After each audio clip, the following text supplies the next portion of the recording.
लाहौर की एक पुरानी गली में एक नौजवान लड़का रहता था जिसका नाम उमर था। उमर का शुमार उन नौजवानों में होता था जिन्हें ख्वाब तो बड़े होते हैं मगर हालात उन ख्वाबों को पनपने नहीं देते। वह एक छोटे से 2 कमरे के घर में अपनी मां के साथ रहता था। पिता का साया बचपन में ही उठ गया था और मां सिलाई करके घर का खर्च चलाती थी। उमर बचपन से ही पुरानी चीजों का शौकीन था। कभी किसी खस्ता हाल रेडियो को जोड़कर चलाता लेता तो कभी टूटी हुई घड़ियों को नए अंदाज में ढाल देता। उसकी जिंदगी के दिन कुछ ज्यादा खास न थे मगर उसकी आंखों में एक अलग चमक थी, जैसे वो कुछ बड़ा करना चाहता हो। एक दिन जब वो अनारकली बाजार की एक पुरानी दुकान से गुजरा तो उसकी नजर एक अजीब सी घड़ी पर पड़ी। वह घड़ी एक ज़ईफ बाबा जी के हाथ में थी जो किसी से बात करने की कोशिश कर रहे थे मगर लोग उन्हें नजरअंदाज करके आगे निकल रहे थे। उम्र को चुकिंचता हो उन बाबा जी की तरफ ले गया। वो घड़ी वाकई गैर मामूली थी, स्या चमकते पत्थर, सोने के बारीक काम और वक्त दिखाने की बजाय उस पर एक दायरा बीना था जिसके अंदर छूटे छूटे नक्श व नगार थे, जैसे सितारे, चांद और सूरज। बाबा जी ने कहा, यह घड़ी आम घड़ी नहीं बेटा, यह समय को काबू में रखने वाली घड़ी है। इसे समझकर इस्तेमाल करो वरना समय तुझे कैद कर लेगा। उमर हंस पड़ा। उसे लगा कि यह कोई मजाक है मगर न जाने क्यों उसने बाबा जी से घड़ी खरीद ली। सिर्फ 100 रुपए में वह घड़ी उसके हाथ में आ गई। मगर बाबा जी ने जाते हुए एक बात कही, जब घड़ी नीला हो जाए वक्त खुद तुझे बुलाएगा। उमर उसे मजाक समझकर घर ले आया। रात को जब सब सो गए तो उसने वह घड़ी पहनी। जैसे ही वह घड़ी उसकी कलाई पर बंधी, एक तेज रोशनी पूरे कमरे में फैल गई। दीवारों पर घूमते हुए सितारे, नीले रोशनी के दायरे और फिर पूर्ण शांति। जब उमर ने आंखें खोलीं तो वह अपने कमरे में नहीं था, वह एक खुले मैदान में खड़ा था। आसपास बैलगाड़ियां चल रही थीं, लोग धोती पहने, औरतें घूंघट निकाले और घरों के बाहर तंदूर जल रहे थे। उसे यकीन नहीं आया वह मादी में आ चुका था।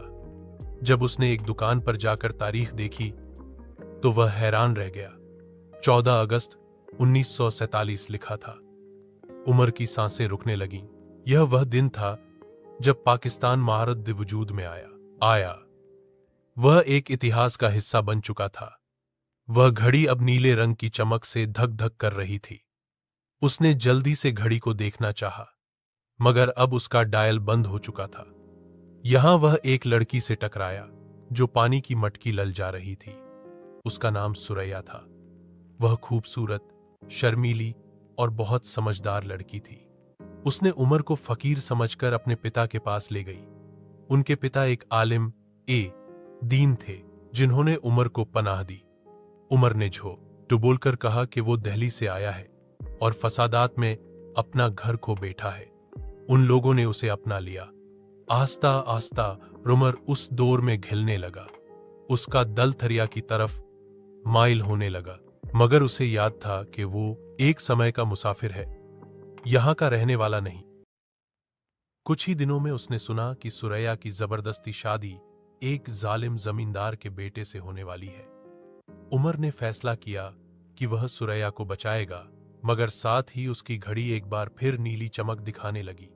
वह घड़ी खड़ी, वह खुद चलने लगी और उमर एकदम से गायब हो गया। जब होश आया तो वह 2090 के लाहौर में था। यहां का माहौल साइंस फिक्शन फिल्मों जैसा था। उड़ती हुई गाड़ियां, कृत्रिम इंसान, मशीनों की हुकूमत। यहां इंसानों के जज्बा तो नापीद हो चुके थे। लोग सिर्फ आर्टिफिशियल इंटेलिजेंस पर जिंदा थे। अमर हैरत ज़िदा हो गया कि ये वो पाकिस्तान है। उसे एक लेबॉरेटरी में कैद कर लिया गया जहां उससे उस घड़ी का राज पूछा जा रहा था।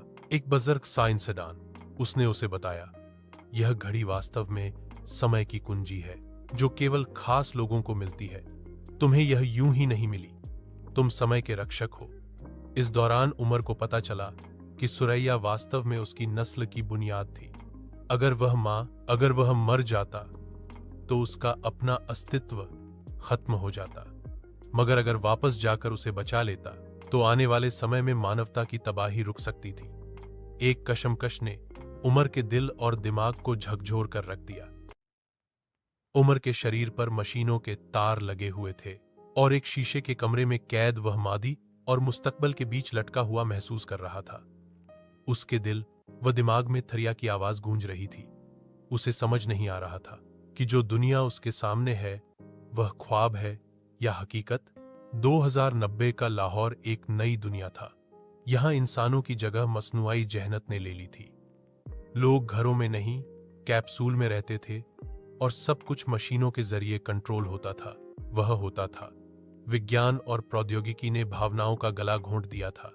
हर चीज हिसाब पर आधारित थी। यहां प्यार केवल एक फालतू भावनात्मक खामी समझी जाती थी। उम्र को एक ऐसे कमरे में रखा गया जहां हर दीवार एक इस करीन थी जो उसके दिमाग के ख्यालात को पढ़कर तस्वीरें बनाती थी। असे मुसलसल सवालात का सामना था। तमने घड़ी कैसे हासिल की? क्या तम वक्त के असल वैरिथ हो? क्या तम्हें मालूम है कि घड़ी का असल फंक्शन क्या है? लेकिन उमर को कुछ मालूम न था।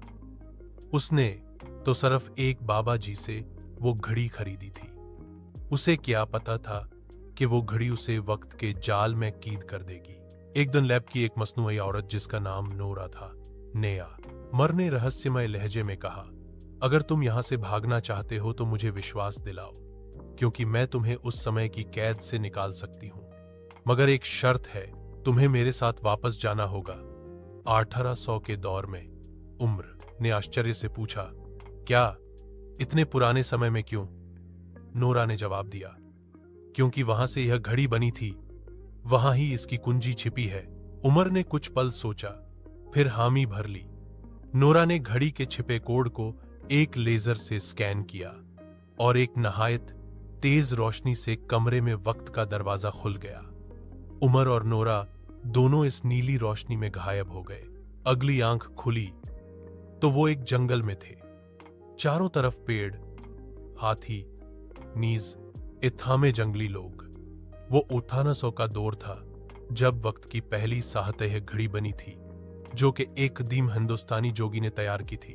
वो जोगी अभी जिंदा था और वक्त के राजों का रखवाला भी, मगर वो किसी को भी अपना वह करीब नहीं आने देता था। उमर और नोरा ने सादे कपड़ों में अपने आप को बदलकर उसके आश्रम का रुख किया। वहां जाकर मालूम हुआ कि यह जोगी दरअसल कोई आम इंसान नहीं, बल्कि एक ऐसा वक्त का मुहाफिज है जो सदियों से जद वह है, क्योंकि उसने समय के प्रवाह को रोक दिया है। उसका अपना वजूद मादी से मिट गया। अब सुरैया उसे पहचानती तक न थी। उसका दिल टूट गया, मगर वह जानता था कि यह एक इम्तिहान था। दूसरा राज था, वक्त कभी रुकता नहीं, मगर कुछ दिलों में हमेशा के लिए कैद हो जा है। उसे 2090 वापस जाना पड़ा। यहां उसे अपनी मां के डिजिटल क्लोन से मिलना था, जो अब सिर्फ एक डेटा फाइल थी। मां की आवाज सुनकर उसकी आंखों से आंसू बहने लगे। मां ने कहा, बेटा, समय कभी वापस नहीं आता, मगर तुम्हारी नीयत, तुम्हारा प्यार तुम्हें वक्त से आजाद कर सकता है। इस बार वक्त ने उससे दूसरी कुर्बानी मांगी, उसकी यादें। अब उसे अपना माजी याद नहीं था, सिर्फ वो घड़ी और कुछ मुबहम चेहरे रह गए थे। तीसरा राह जद था। वक्त को काबू करने के लिए इंसान को खुद वक्त बनना पड़ता है। जोगी ने उसे कहा कि आखिरी राज तभी खुलेगा जब वह वक्त की घड़ी को खुद अपने दिल से जोड़ दे, यानी घड़ी को अपनी जान का हिस्सा बनाना होगा। उम्र ने हिचकिचाते हुए उसने घड़ी दिल पर बांधी और अचानक एक धमाका हुआ। वह हवा में लटक गया और समय के हर पल को एक साथ देखने लगा। बचपन की हंसी, मां की दुआ, सुरैया की मुस्कुराहट, कृत्रिम लाहौर, जोगी का आश्रम, सस भी एक साथ।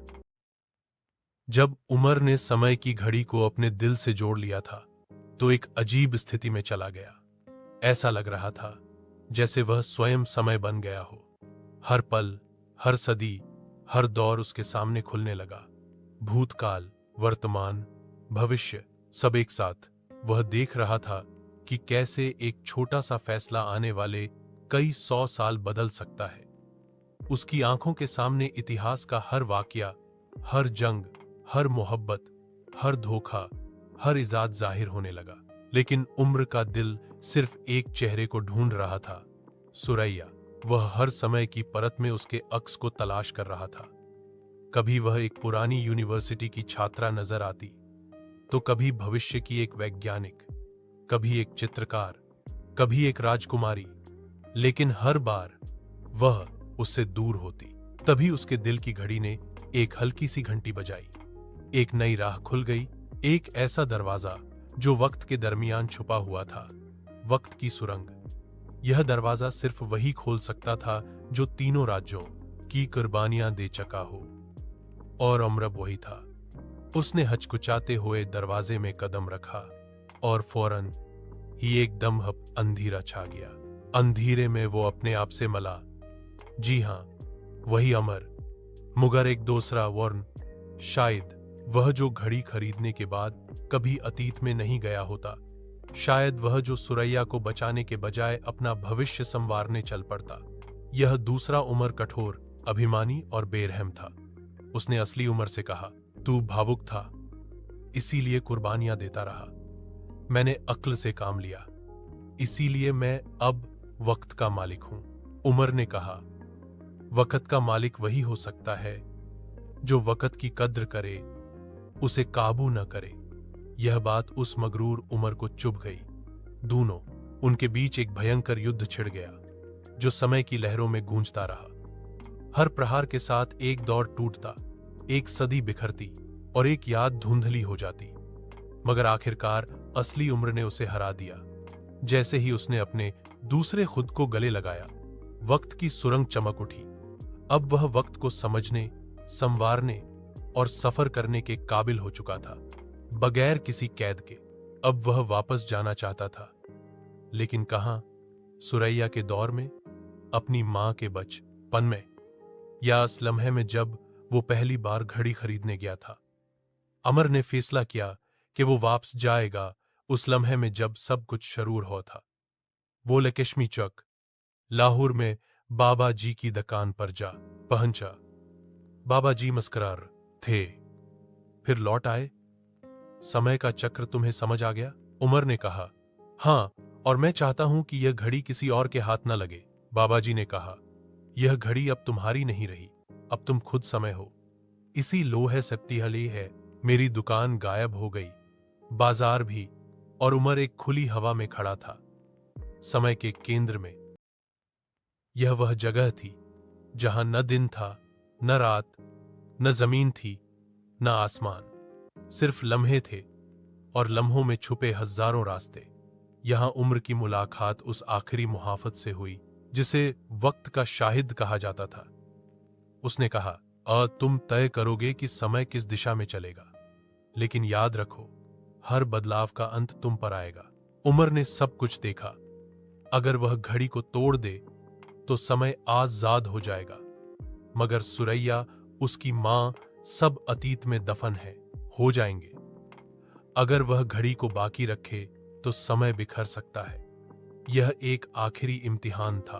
उमर ने कहा, मैं समय को आजाद करता हूं, मगर एक याद के साथ। उसने घड़ी तोड़ दी और एक आखिरी ख्वाहिश की, मुझे एक और फिर अपनी मां की गोद चाहिए, और सुरैया का चेहरा, चाहे लम्हा भर के लिए हो। वक्त ने उसकी दुआ कबूल की। जब उमर ने आंख खोली, वह एक पुरसुकून घर में था। उसकी मां करीबी चारपाई पर बैठी उसे कहानी सुना रही थी, और सुरैया हंसते हुए चाय ला रही थी। कोई घड़ी न थी, कोई जादू, कोई वक्त का फेर नहीं। सब कुछ नॉर्मल था, मगर उमर के दिल में वो हजारों सदियां, कुर्बानियां और राज छुपे हुए थे। शायद वो अब उमर नहीं रहा था, वह वक्त बन चुका था।